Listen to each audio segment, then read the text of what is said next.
Hey everybody, Jim again. Happy Jim with Park ADV.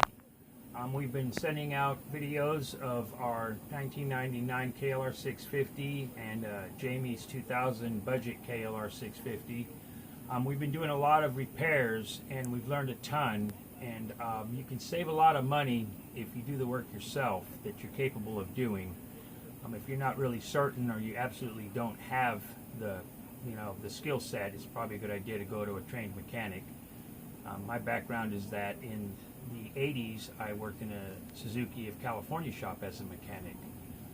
Life's changes took me out of that work, but it's a passion of mine and I still possess the talents to do it, and I enjoy it. So anyway, you guys have seen us going through these bikes, and my front fork seals are bad, and I've always had to tear the whole forks apart to get the seals out. You know you have bad fork seals when your forks are leaking fluid out of here, and it will leak all down these tubes, and these tubes will be covered with oil, and oil will pool up inside this little cavity. If you've got fork boots, your fork boots are going to have oil on them as well, and you don't want to lose your fork oil because it's what controls the rebound, I believe it is, on your dampening rod. The dampening rod has little holes drilled in the bottom of it, so when your fork compresses as it comes up, that fluid is forced through those holes, which slows the return of the spring in the fork inside. Gives you your fork action. So you take the forks off the bike, which is your triple clamps, remove the front tire and all that stuff. But the seal is what I saw something today that is revolutionary. It will blow your mind. It blew mine. So, if your fork has a Schrader valve, that's what they call this air valve up here. I thought it was to put air in the forks to make them air forks. It is not. It is designed to let air out of the forks. The forks build up atmospheric pressure in them as you ride. Anytime you get ready to go on a aggressive ride, trail riding, where you're going to be actuating those forks a lot, you need to push that valve occasionally to let that air out. If not, you'll blow your seals. So do not put compressed air inside of your forks with a compressor. It's better to let the air out so that the forks can work.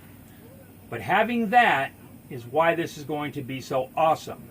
Like I said, in the past, in the 80s, I would have to take the entire forks apart to get that seal out. But watch what happens when I apply.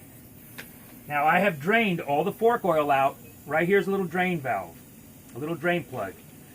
Drain all the fork oil out. When the plug is out, there's a little rubber O-ring. Make sure you have that also. Don't lose that little rubber O-ring. But you remove the drain screw, little rubber O-ring. Make sure you let the air out of your forks.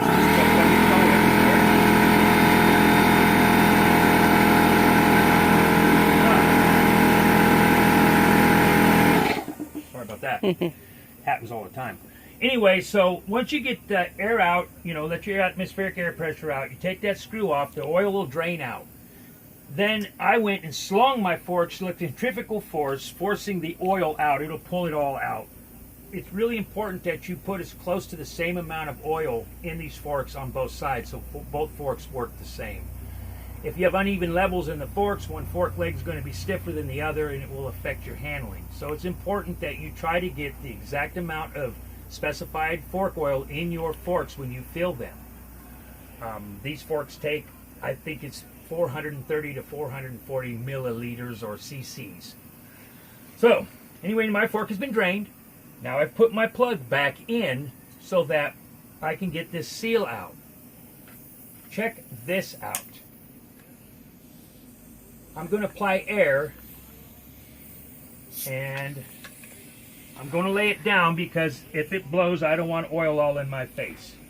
I'm going to lay this rag over this, but watch this. Whoop. First, you have to take the retaining clip out, which I did not do. See there? There's a retaining clip that has to be removed, and I almost blew it. I did blow it. I'm going to let the air back out. I'm glad I caught myself. Okay, so having said that, I need to turn my headlight on. And there is a clip in here that needs to come out. And it's not a big deal. It's an easy clip to take out. It's a little spring clip. It's right here. You can remove it.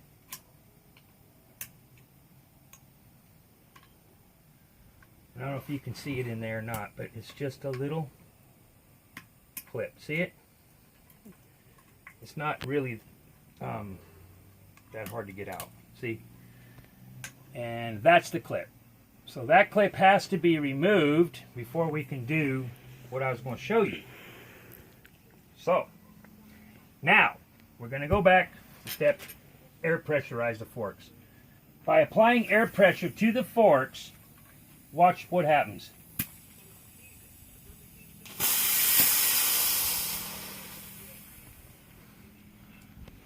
Voila! Look at this. The seal has been popped. So, anyway, well, it worked a lot better on the first pair of forks I did it on. Anyway, I'm going to try to reseat that seal and give it another shot.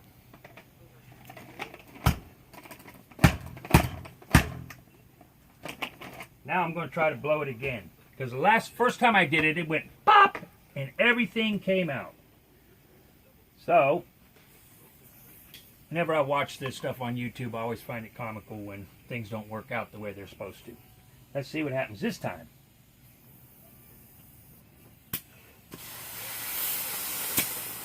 Well, looks like I'm going to be working on getting that one out. Alright, well, I'll let you guys know how that turned out. Thank you for tuning in. Don't forget to subscribe and hit the like button, because this was pretty comical.